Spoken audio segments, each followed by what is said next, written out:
por essa bobagem, tá? Não tem nenhuma lógica esse ponto. E é legal que não pode questionar as urnas, né? Aí hoje você vê terrorista sendo morto com pager, terrorista sendo morto com celular, mas a urna eletrônica do Brasil é que é segura. Nada é perfeita. Olha, rapaz, que essa urna aqui... Como eu não tenho o advogado do Rodrigo Marinho... Ele é o próprio advogado dele, ele pode ser o seu também. Você liga pra ele quando der errado, você liga pra ele. Liga pra mim. Eu estou fazendo só uma pergunta, pessoal. Olha a seriedade. Quem estudou o básico de qualquer coisa sabe que qualquer sistema é fraudável. Qualquer sistema, lógica de sistema, elas são fraudáveis por natureza. Não é um negócio estranho, não. E você acha que é um negócio que o Brasil tem um negócio esquisito, né? Nós temos uma justiça que organiza a eleição e a mesma que julga a eleição.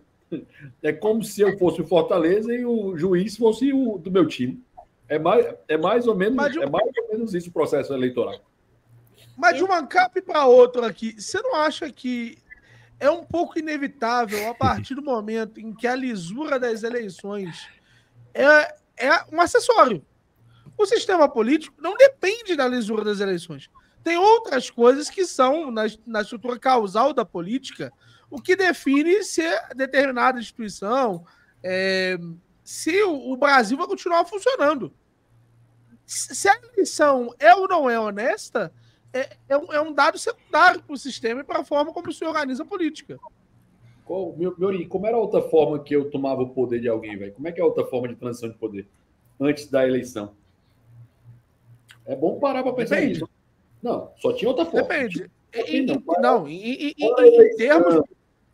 Tomar transição de poder. Um grupo político, opositor, assume o poder de outro grupo político. Qual era a forma de acontecer isso? Porra! Só. Não. Sucessão do rei, não. Estou falando do grupo político A, uma dinastia A. Passar para B, né? A dinastia B. Como é que ela tomava esse poder? Então, casamento. Eu entenderia concordar. Então, é isso que eu ia casamento. Dizer. Eu ia falar. Eu não ia falar só do casamento. Eu ia dizer, por exemplo. Guerra, Não necessariamente. Rapaz, cara, um exemplo claro. Mais inteligente que eu, chamado Alex Tocqueville, certo? É um carinha um pouquinho mais inteligente que eu. Ele fala que a coisa mais importante da eleição é a eleição. O mais importante do processo é a eleição. Porque transição de poder sempre tinha sido feito até então. Transição de poder de grupos políticos rivais, tá? Só para deixar claro. Não, eu não estou falando de casamento, não, que é um acordo, que está dentro da visão. Eu estou falando de grupos políticos que não conseguem entrar em acordo, certo?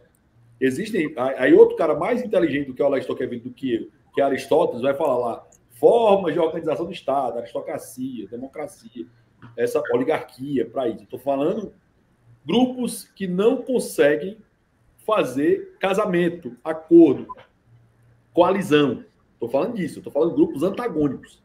Né? É o cara que odeia o outro que não consegue. A forma disso sempre foi guerra, certo? A eleição é um momento que parece uma guerra, certo? Ela parece uma guerra. E quanto mais se acredita no processo eleitoral, menos questionamento você tem por isso, porque você vai acreditar que esse processo é íntegro. Tanto é que a censura feita é exatamente para evitar que haja questionamento do processo, para não quebrar a integridade dele. Exatamente para as pessoas não questionarem o rito, certo? Esse rito de transição. Mas veja, eu falei isso porque eu consigo ver grupos transicionando de outras formas. Um exemplo, claro aí, poderia ser o golpe. Um outro exemplo, claro, que foi assim... usado durante muitos anos, foi o árbitro. Então, por exemplo, a igreja serviu mais de uma vez como grupo de árbitro entre duas nações, decidindo quem tinha a razão mesmo, inclusive decidindo quem seguiria a partir dali naquele determinado território. Então, assim, concordo que o Estado moderno, ele realmente se pauta nesse princípio da guerra. Depois que a gente passa a ter os chamados exércitos permanentes, eu concordo contigo que passa a ser assim. O Exército Permanente, inclusive quem fala muito bem é o Bertrand Juvenel, o Exército Permanente, ele cria esse estado permanente de guerra. E aí eu concordo contigo que é necessário um meio pacífico de transição e que a democracia, ela serve como... Não, se todo mundo tem habilidade média no manejo das armas, se nós somarmos os lados mais um, sabemos o lado que vai vencer. Essa é a pressuposição por trás da democracia. Conta-se os lados do apoio militar de cada um dos representantes. Beleza. Mas eu acredito que, em termos sociais, a humanidade já encontrou uma série de outros meios de transição, inclusive usou alguns meios de transição. Então, por exemplo, caso da Islândia medieval, entre cada um dos territórios, tinha-se uma grande festa que determinava qual era a colheita daquela região. O grupo que tinha o poder era o grupo que, durante 3 anos, tinha a melhor colheita naquela região. Tinha a melhor administração, considerava-se que eles eram os melhores para guiarem ali. Quando eu pergunto... Mas veja, isso tudo à parte, quando eu pergunto sobre a democracia, não é nem para atacá-la diretamente, no sentido de que... e até poderia fazer essa conversa, de quais são os problemas do meio democrático para a mudança social. É mais no sentido de que não é necessário para a democracia, para o sistema político, que as eleições... Veja, você pode pensar 2 sistemas iguais. Um é o sistema A, chamado Brasil, que a gente vive, em que tem lisura nas eleições, todo mundo sempre é eleito honestamente nesse país. E um outro país completamente hipotético, chamado País B, em que ninguém nunca é eleito, ou muitas pessoas não são eleitas, com lisura nas eleições. Nós poderíamos ter, do ponto de vista do que faz cada um dos sistemas existir, o mesmo país, praticamente, mudando só esse detalhe. Esse detalhe não é a base da mudança desses países. E é por isso que, para mim, é tão difícil falar em lisura das eleições. Porque, para mim, não é um erro de percurso. É uma feature da democracia. Não precisa acontecer, não. As pessoas têm que perceber ela, tá? É avaliação de percepção, só para deixar claro isso. Tá? Só para ficar claro, é percepção disso. Quando você citou a Islândia, você descreveu um sistema aristocrático, tá? Só para deixar claro. Você descreveu um sistema aristocrático. Você não descreveu um sistema democrático. Você descreveu um sistema dos melhores, que fizeram a colheita melhor e, com isso, conseguiram ter o poder a partir disso. Isso é a definição de aristocracia, tá? Definição. Você deu ela. Você disse. Se você pensar... Mas o critério variava de acordo com eles. Mas poderiam definir que outro era o critério. Eu tinha certeza que iria sempre relacionada aos melhores, aqueles que conseguiram fazer algo melhor, que conseguiram atingir algo melhor, que é a própria da aristocracia. Mas, ô Miori, deixa eu ver se eu entendi, se eu consigo fazer uma ponte aqui com o que você falou, certo? Por exemplo, você não precisaria, a gente não precisaria ter uma fraude na urna, certo? Necessariamente, com o sistema inteiro que a gente tem montado agora, né? Da mídia agindo do jeito que age, de você ter o próprio TSE agindo, né, de maneira a censurar. Por exemplo, o documentário Quem Deu a Facada em Jair Bolsonaro foi considerado pelo TSE como uma peça de propaganda política, que não era, né? E foi... Sim, ou seja, eles nem assistiram. Inclusive a Carmen Lúcia, ela fala, eu não assisti, né? E já rolou essa censura. Então, independentemente de manipularem as máquinas, aí eu estenderia, na verdade, o conceito de fraude, entendeu? Para em vez de precisar de uma falha no sistema, nas máquinas ou alguma coisa assim, para mostrar já as próprias articulações dentro do deep state brasileiro, né? Que não precisaria manipular uma urna para ter alterado o resultado da eleição. Eu não confio na urna igual, né? Porque tipo, eu não vejo nesse país uma calçada ser feita sem corrupção. Aí eu vou ter que acreditar que a urna foi feita sem corrupção, tá, né? E também qualquer tentativa de auditá-la é rechaçada como desnecessária. Eu digo, mas peraí, né? Mas foi daí que a galera começou a ficar bolada, né? Porque até um certo ponto tinha era tipo um nicho, né? Falar das urnas no Brasil. Era um nicho. Aí, conforme foi ficando uma situação que parecia que estava errado falar sobre o assunto, aí você fica mais, né? Cabreiro, eu acho que a eleição venezuelana, tipo, bateu o martelo nisso aí, né? Não, bicho, só para deixar claro, eu acho que a discussão do mérito do Miorim não é necessário uma lisura de eleições para o sistema democrático funcionar. É isso que ele está dizendo. Sim. Assim, funcionar ou degenerar, né? Só para deixar claro. Funcionar para os interessados, né?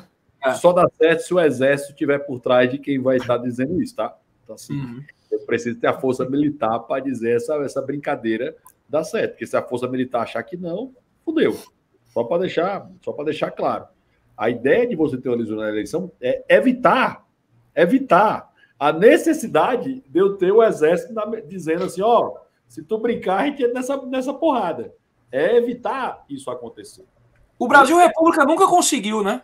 Nunca conseguiu, tipo, manter nenhuma unidade sem precisar do exército ali atrás, não é isso? Nós somos um pouco, nós tivemos, só para dar uma história nossa, que a gente teve golpe pra cacete, velho.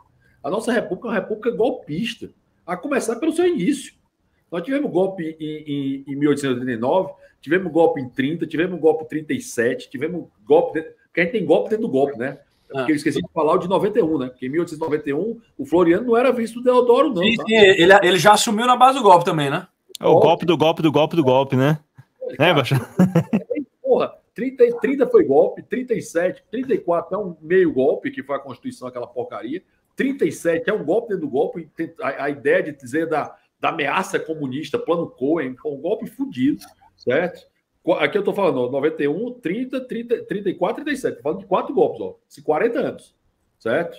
40 anos. Mas tem mais, certo? Getúlio é afastado em 45, era para ter sido preso, mas foi afastado. Assim, quebrou a ordem institucional, pode também admitir que é outro golpe, né? Em 46, 45.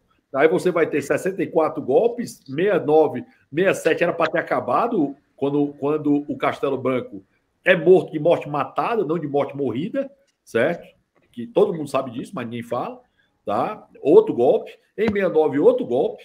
Em 85, o Sarney é eleito em outro golpe, porque não era para ter assumido como vice, porque não tinha tomado posse. Cara, é um país golpista, certo? Golpista por excelência. Nós somos uma república de golpes atrás de golpes, que destruiu um lugar de absoluta estabilidade, porque Rasta tinha o símbolo que eu e você conhecemos tão bem, que o Senhor dos Anéis nos dá essa referência, que é o símbolo do rei, entendeu? Isso é uma coisa absolutamente genial, que era o que você tinha com Pedro I e Pedro II, principalmente com Pedro II, que era um brasileiro, nascido no Brasil. O símbolo ele era mais forte, não que o Pedro I seja ruim, mas era mais forte para isso. E isso se perdeu, velho, porque os americanos têm um símbolo que é os pais fundadores, que é a Constituição americana, e eles conseguiram construir esse simbolismo dentro da lógica constitucional deles. Nós não conseguimos, nós somos uma república em que as primeiras atitudes do golpista foi tentar colocar um parente dele no governo, que era você não vai ver ninguém citando, sei lá, no debate eleitoral, tipo, eu acredito naquilo que Deodoro da Fonseca acreditava, tá ligado? Tipo, eu acredito naquilo que Floriano acreditava. Da mesma forma que alguém, tipo, algum conservador aqui nos Estados Unidos vai pegar e vai mencionar, tipo, George Washington, ou vai mencionar Thomas Jefferson, ou algo do tipo, né? Agora, assim, Instituto Marlboro. Mas diria, eu acredito no que foi pensado no país de Joaquim Nabuco, eu acredito no país de Dom Pedro I e Dom Pedro II, eu acredito no país de José Bonifácio, da Leopoldina, da Amélia, se diria isso. Tá? Agora eu lembrei de um negócio engraçado, teve uma campanha do Garotinho, tá ligado? Quando ele foi candidato à presidência, que ele prometia o Brasil de Vargas e Kubitschek. Eu disse, caralho, meu irmão. Ele prometeu o Brasil de Vargas e Kubitschek. Assim, esse é o Brasil que eu quero. Instituto Marlboro. Tem uma pergunta para você. Essa questão de formar golpe atrás de golpe, né? Quando você acha que essa tendência se normalizou dentro do Ocidente? 2020. Uhum. Tu quer saber de Lutero, Aston? Todo dia tu quer saber de Lutero, cara. A gente só quer isso, cara. É só quer isso. saber de onde as coisas vêm. Não tá solando mais, não sabe mais construir o improviso, tá ligado? Tipo, parou de praticar 2 dias. Já tocou a void aí. Já tocou a nota void, já começou no tônico. O golpe da igreja, esse tá Esse é o primeiro. É que ele sempre vai assim, ele sempre começa assim, ele diz, é porque ali, ó, no século XVI, tem um monge, Agostinho. Faz o solo aí, cara. Faz o solo, cara. Bota ele em tela grande aí. É muita pressão. Ô, Vossa. Não, respira e vai. Isso. Vai, por favor, vai.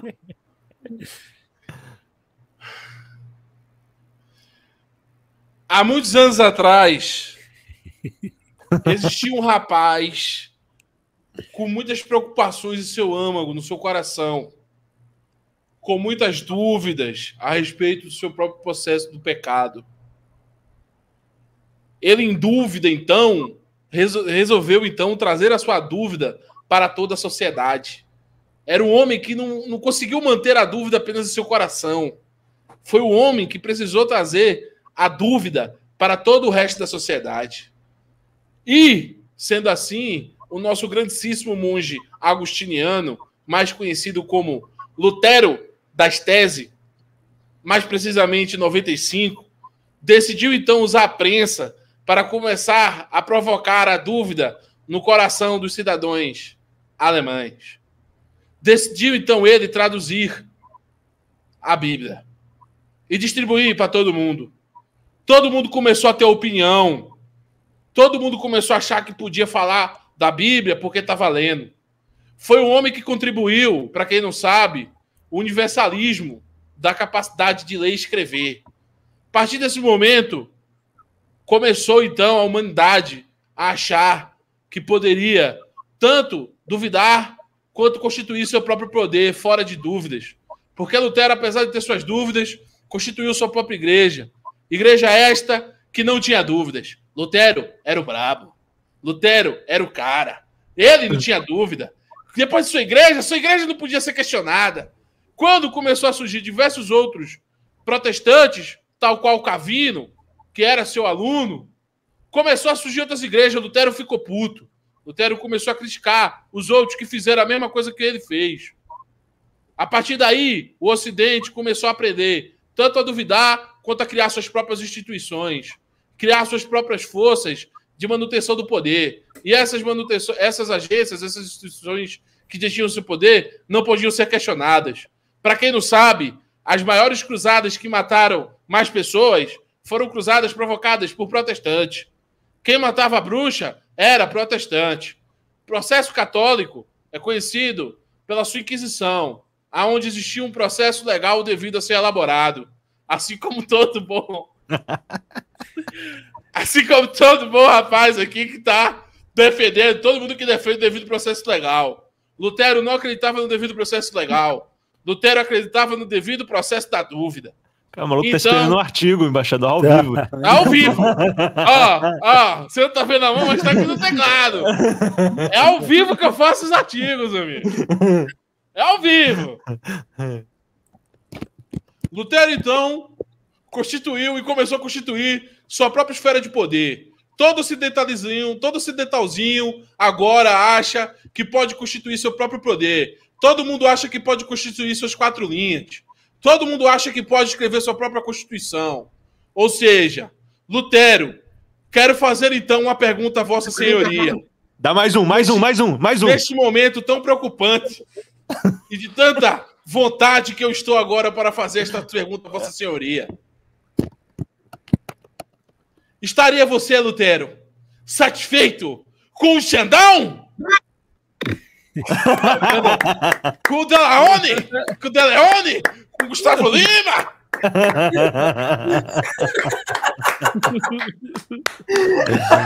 Aulas!